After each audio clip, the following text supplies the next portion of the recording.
Hello दोस्तों, नमस्कार। कैसे हैं आप सभी? स्वानंद से ही होंगे ऐसी मैं आशा करता हूँ। आज की हमारी क्लास नंबर 6 के पार्टी में आप सभी का स्वागत है। ये प्रॉफिट एंड लॉस की अगली क्लास है। इसमें हम ये साधारण से प्रश्न जानेंगे जो कि पिछली क्लास से संबंधित हैं। जो हमने पिछली क्लास में कॉन्सेप्ट कराया था, यहाँ पर 2 या 3 क्वेश्चन इसी कॉन्सेप्ट से संबंधित थे। तो हमारा आज का अगला प्रश्न कौन सा है?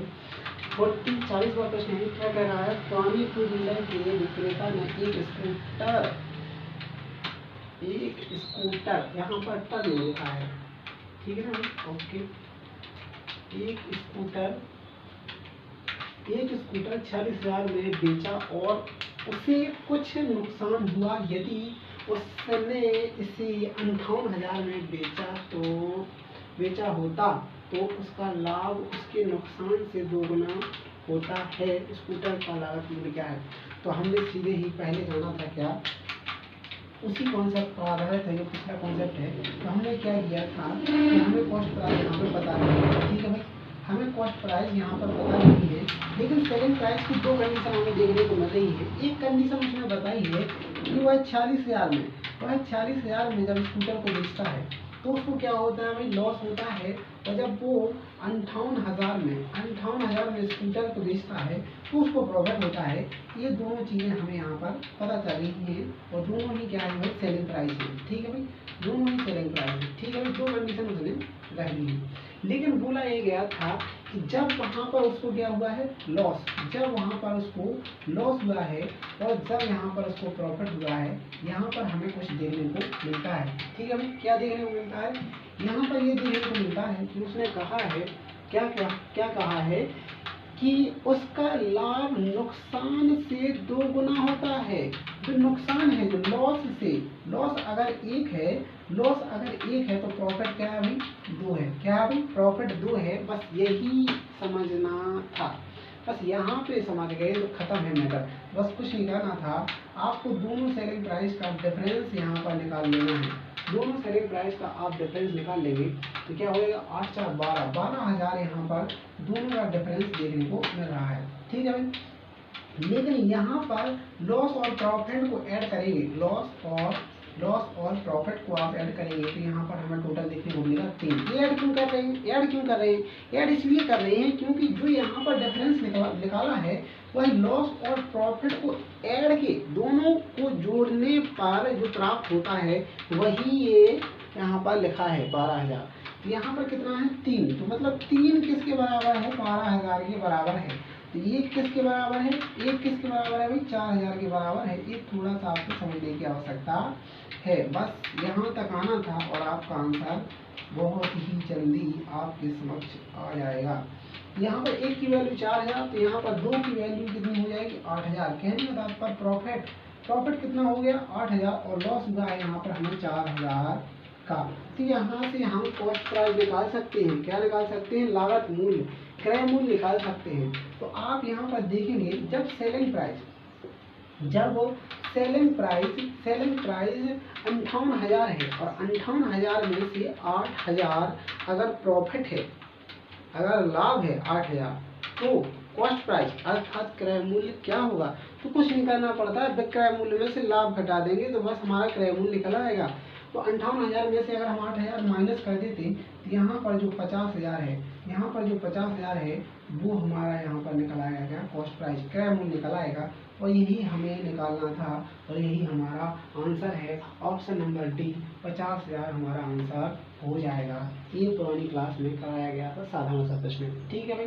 अगर आप चाहते तो पेन भी उपयोग ना करके भी इसका आंसर निकाल सकते थे, क्योंकि मैं पिछली क्लास में ये कॉन्सेप्ट करा चुका हूँ।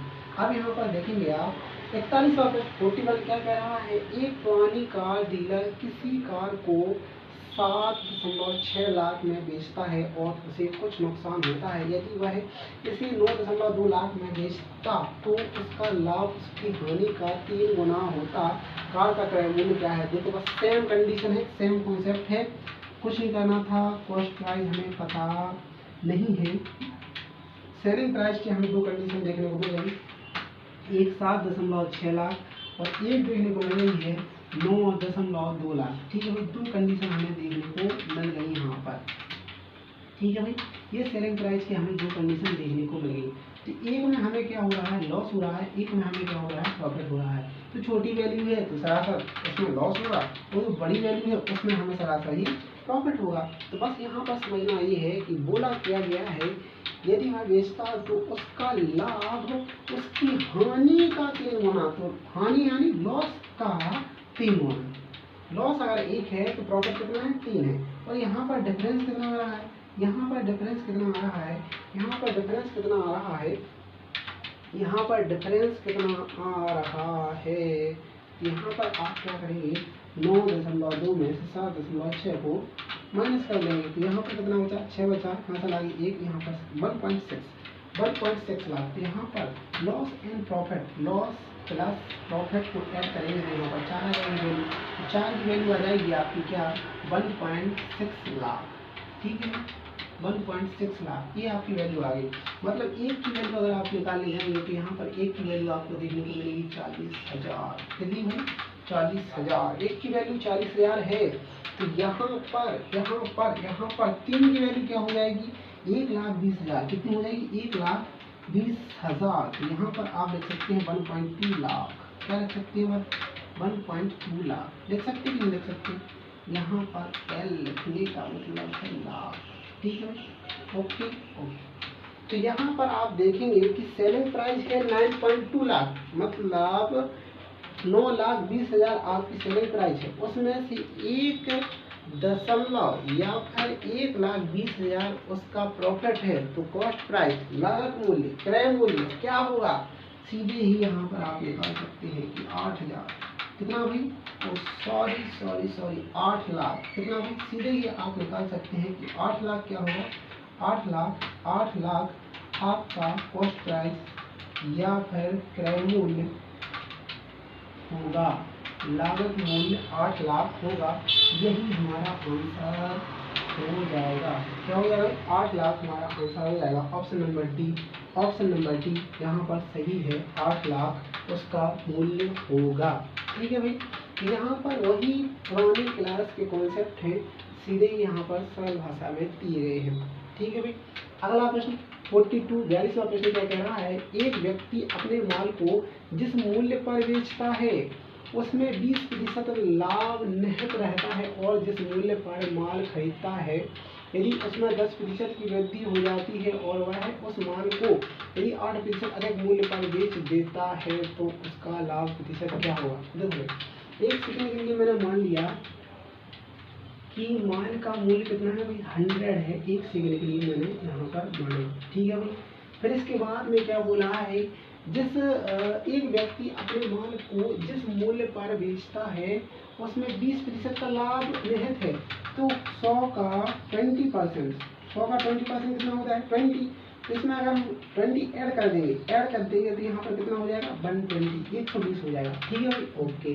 फिर इसके बाद में आगे चलते हैं तो क्या होना है, वह है जिस मूल्य पर माल खरीदता है यदि उसमें 10% की वृद्धि हो जाए, माल को खरीदा जा रहा था किसमें, 100 में, अगर 100 में 10% की इंक्रीज, 10% को इंक्रीज कर दिया जाए, बढ़ा दिया जाए, तो यहाँ पर जो रेट हो जाएगा, जो कॉस्ट प्राइस हो जाएगा, कितना हो जाएगा भाई, 110। कितना होगा भाई, 110 यहाँ पर कॉस्ट प्राइस हो जाएगी, क्योंकि पहले 100 में बन रही थी, लेकिन अब जो कॉस्ट प्राइस हो गई है क्या, 10% इंक्रीज हो गई है, बढ़ गई है। यहाँ पर न्यू कॉस्ट प्राइस कितनी हो जाएगी, 110 हो जाएगी, हो जाती है। और वह उस माल को यदि 8% अधिक मूल्य पर बेच देता है, यहाँ पर बेचा कितने में जा रहा था, 120। कितने में बेचा जा रहा था भाई, 120 में बेचा जा रहा था, उसका 8% हमें निकालना है। यहाँ पर 12×96 9.6 यहाँ पर इसका निकल आएगा क्या, प्रॉफिट। तो बस कुछ नहीं करना था, 9.6 इसमें आपको ऐड कर देना था। ऐड किया तो कितना होगा, 129.6। ये आपकी न्यू सेलिंग प्राइस आ जाएगी। क्या आ जाएगी, न्यू सेलिंग प्राइस आ जाएगी। यहाँ पर आप देखेंगे, यहाँ पर न्यू कॉस्ट प्राइस, यहाँ पर न्यू कॉस्ट प्राइस और यहाँ पर न्यू सेलिंग प्राइस, दोनों कंडीशन आपको पता चल गई है। तो क्या आप प्रॉफिट नहीं निकाल सकते, प्रॉफिट परसेंटेज निकाल सकते, आसानी से निकाल सकते। यहाँ पर आपने 129.6 में से 110 को माइनस किया तो यहाँ पर आपको देखने को मिलेगा 19.6। ये आपका क्या आ गया भाई, प्रॉफिट आ गया। ठीक है भाई, अब यहाँ प्रॉफिट परसेंट निकालना पड़ता तो कुछ नहीं करते हम, profit percent equal to profit into 100 upon cost price, सीधे ही कर देना। तो यहाँ पर प्रॉफिट हुआ है 19.6 इंटू 100 अपॉन 110। बस इसको सॉल्व करना था, आपका आंसर आ जाएगा, आपका आंसर आ जाएगा। ठीक है भाई, ओके ओके ओके। यहाँ पर आपने क्या किया, दशमलव हटाया, 1 0 आ गया, 2 0 से 2 0 यहाँ पे खत्म हो गए। यहाँ पर आप 11 से डिवाइड करेंगे, 11 एकम 11, 11 एकम 11, फिर कितना बचा, ये फिर कितना बचा, यहाँ पर बचा है 8, 11 7 77, 11 7 77, तो यहाँ पर आ जाएगा 17.8, ऑप्शन नंबर डी यहाँ पर सही हो जाएगा। प्रॉफिट परसेंट आपका कितना आ जाएगा, 17.8, ये आपका आंसर होगा, ऑप्शन नंबर डी आपका सही है। ठीक है भाई, ओके। अब अगला प्रश्न 43 का प्रश्न है, ये हमसे क्या कह रहा है, यहाँ पर देखते हैं। किसी वस्तु को एक निश्चित मूल्य पर बेचा जाता है, कहने का तात्पर्य कोई वस्तु है उसका एक निश्चित मूल्य होता है और उस निश्चित मूल्य पर वस्तु को बेचा जा रहा है। यदि उस वस्तु को इस मूल्य के 80% पर बेचा जाता है तो 10% की हानि होती है। यदि वस्तु को उसके वास्तविक विक्रय मूल्य पर बेचा जाता है तो लाभ प्रतिशत क्या होगा। तो यहाँ पर आप सीधे ही समझे, एक कंडीशन है कॉस्ट प्राइस की, एक कंडीशन है सेलिंग प्राइस की। ठीक है भाई, फिर इसके बाद में सेलिंग प्राइस को 2 स्थितियों में बांटा गया है। क्या भाई, एक वास्तविक और एक अगली, जो न्यू सेलिंग प्राइस के नाम से जानी जाएगी, एक न्यू सेलिंग प्राइस। यहाँ पर 2 कंडीशन यहाँ पर सेलिंग प्राइस की देखने को मिलेगी। तो यहाँ पर आप देखेंगे किसी वस्तु को एक निश्चित मूल्य पर बेचा जाता है तो सेलिंग प्राइस की चर्चा की जाएगी। यदि उस वस्तु का इस मूल्य के 80%, यहाँ पर 80% का मतलब कितना होता है, 80% का मतलब कितना होता है, 80%, 20% का मतलब 1/5 और 20 चौको 80, 4/5, 4/5 क्या होता है भाई, 4/5 आपका होता है 80% का मतलब। ओके सर, तो यहाँ पर क्या बोला जा रहा है, उस वस्तु का इस मूल्य के 80% पर बेचा जाता है।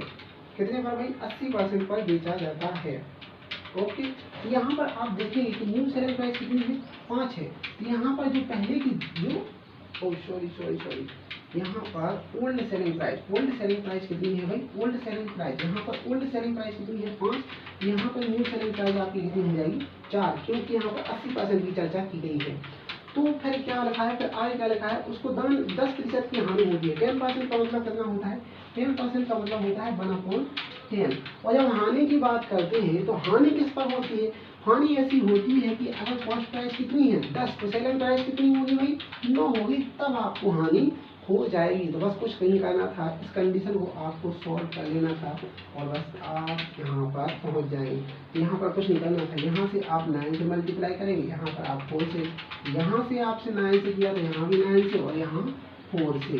तो बस इसको सॉल्व कर लो, ये रेशो वाली कंडीशन आपके लिए बहुत ही लाभदायक हो जाएगी। 9 चौको 36 यहाँ पर और यहाँ पर 9 9 45। बस ये सारी चीजें आपके समक्ष आ गई हैं। ठीक है भाई, अब पूछा क्या गया था, वास्तविक बिक्री पर मूल्य मतलब वास्तविक बिक्री मूल्य पर बेचा जाता तो लाभ प्रतिशत क्या होगा। तो भाई न्यू सेलिंग प्राइस तो ये है, लेकिन वास्तविक सेलिंग प्राइस थी, ओल्ड सेलिंग प्राइस थी, वो क्या थी, ये वाली थी। तो वो कितना आ रहा है, 45 आ रहा है। कॉस्ट प्राइस कितनी है भाई, कॉस्ट प्राइस कितनी है, 40 है, 40 है। तो यहाँ पर 40 की वस्तु ली है आपने और 45 में बेची है, तो आपको प्रॉफिट कितना हुआ, 5 का प्रॉफिट हुआ है। कितने का भाई, आपको हुआ है 5 का प्रॉफिट हुआ है। 5 का प्रॉफिट हुआ है, किससे हुआ है भाई, 40 से हुआ है, इंटू 100 कर देना है और ये आपकी प्रॉफिट परसेंट की वैल्यू निकल आएगी। तो 5 एकम 5 5 8 40, 1/8 की परसेंटेज वैल्यू क्या होती है, यहाँ पर परसेंटेज वैल्यू आ जाएगी 12 से ही 12 से ही 1/2%, 12 से ही 1/2% आपका प्रॉफिट आ जाएगा। ऑप्शन नंबर डी यहाँ पर सही है, ऑप्शन नंबर डी यहाँ पर सही है, 12 से ही 1/2% आपका आंसर आ जाएगा। तो 43वें प्रश्न को हमें इस तरीके से सॉल्व करना था, ठीक है भाई। इस तरीके से हमें 43वें प्रश्न पर पहुंचना था, इसे ऐसे सॉल्व करना था। यहाँ पर अगर हम रेशो से इसको करेंगे तो बहुत ही शानदार और बेहतर तरीके से कर पाएंगे।